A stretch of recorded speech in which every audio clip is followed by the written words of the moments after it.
నమస్కారం అండి. నా పేరు కాశీనాథుని శ్రీనివాసరావు. నేను ఒక మ్యూచువల్ ఫండ్ డిస్ట్రిబ్యూటర్‌ని. ఈరోజు చాలామంది అంటుంటారు, నేను ప్రాఫిట్ తీసి పక్కన పెట్టేస్తాను నా ఇన్వెస్ట్‌మెంట్‌లోంచి అని. అది మీరు లోపాయికారిగా అంటే మీ వరకు మీరు అనుకుని చేయొచ్చు. కానీ గవర్నమెంట్ యాక్సెప్ట్ చేసి టాక్స్ డిపార్ట్మెంట్ యాక్సెప్ట్ చేసే విధంగా మీరు చేయలేరు ఆ పని. ఎందుకు? అంటే మీకు మ్యూచువల్ ఫండ్ ఎలా పనిచేస్తాయి? ఏ మ్యూచువల్ ఫండ్ అయినా స్టార్టింగ్‌లో జనరల్‌గా రూ. 10తో ఎన్ఏవితో స్టార్ట్ అవుతాం. దానిలో ఉన్న పోర్ట్‌ఫోలియో ఎలా ప్రోగ్రెస్ అవుతుందో దాని ఎన్ఏవి అలా పెరుగుతూ ఉంటుంది. దాని ఈ వాల్యూ పెరిగే కొద్దీ ఎన్ఏవి వాల్యూ పెరుగుతూ ఉంటుంది. సో, ఏ రోజు మీరు ఎన్ఏవి చూసుకున్నా కొన్నాళ్ళ తర్వాత కొంత అసలుంటుంది, కొంత ప్రాఫిట్ ఉంటుంది. అప్రిసియేషన్ అనుకోండి, ప్రాఫిట్ అనండి, క్యాపిటల్ గెయిన్ అనండి, రకరకాల పేర్లతో పిలుస్తాం. ఐటీ డిపార్ట్మెంట్ వాళ్ళు దీన్ని క్యాపిటల్ గెయిన్ అంటారు.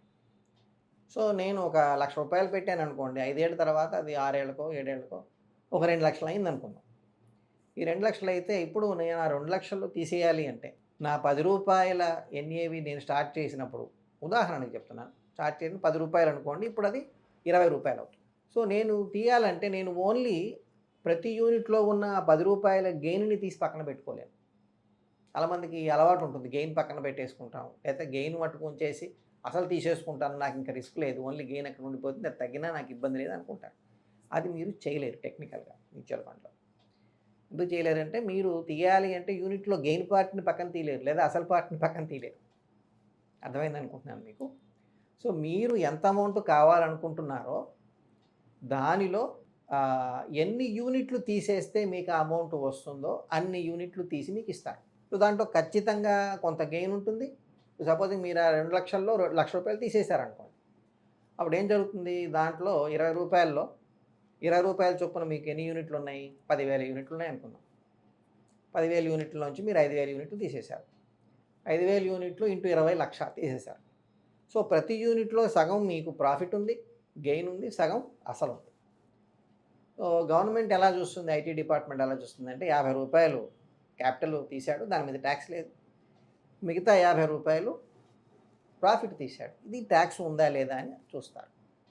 దానికి మళ్ళీ నేను ఇదివరకు చెప్పే ఉంటాను టాక్స్ ఎలా పడుతుందనేది. లేదా ఇంకోసారి చెప్తాను.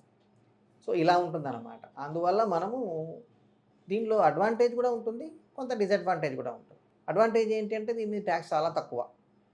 చాలా చాలా తక్కువ. ఫ్యూచర్‌లో మీరు రిటైర్మెంట్ టైమ్‌లో ఇన్‌కమ్ తీసుకునేటప్పుడు ఏం జరుగుతుంది అంటే, మీరు తీసుకున్న మొత్తం టాక్స్ అవ్వదు.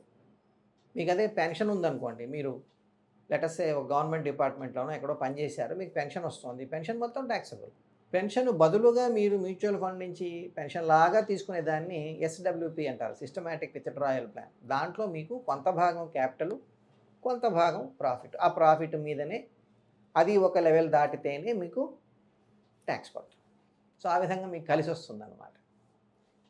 సో, ఇది చెప్దామన్న ఉద్దేశ్యంతోనే వీడియో చేశాను. ఎప్పుడు తీసుకున్నా కూడా మీరు ఓన్లీ ప్రాఫిటో, ఓన్లీ అసలో మీరు తీయలేరు. 2 కలిపే ఉంటాయి. Thank you.